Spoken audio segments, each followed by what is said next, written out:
नमस्कार, मेरा नाम डॉक्टर अनिल शर्मा है। मैं जयपुर से हूँ और प्राइवेट स्कूलों की यूनियन स्कूल शिक्षा परिवार का प्रदेश अध्यक्ष हूँ, अर्थात शिक्षा से जुड़ा हुआ व्यक्ति हूँ। झालावाड़ में जो कुछ हुआ बहुत गलत हुआ और निश्चित रूप से कोई भी, न सरकार न प्राइवेट, कोई भी ये नहीं चाहता था कि ऐसा हो, लेकिन दुर्भाग्य से ऐसा हो गया।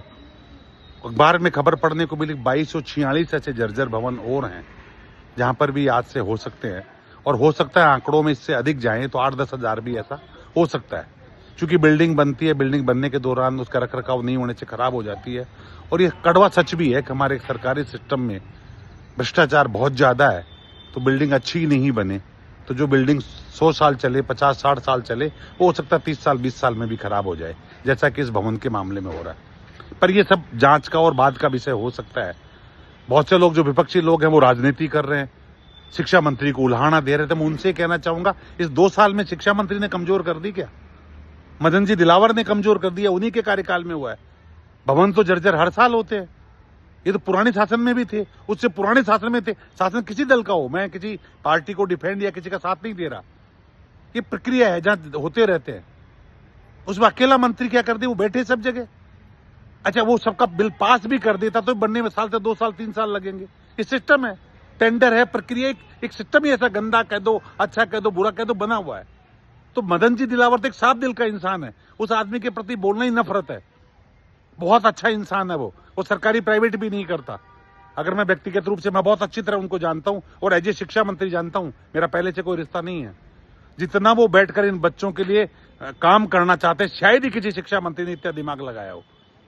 पर वो आयुर्वेद की तरह काम करते हैं, जड़ पे काम करते हैं, ईमानदारी से, क्योंकि ईमानदार व्यक्ति है वो दिखावे के लिए काम नहीं करता।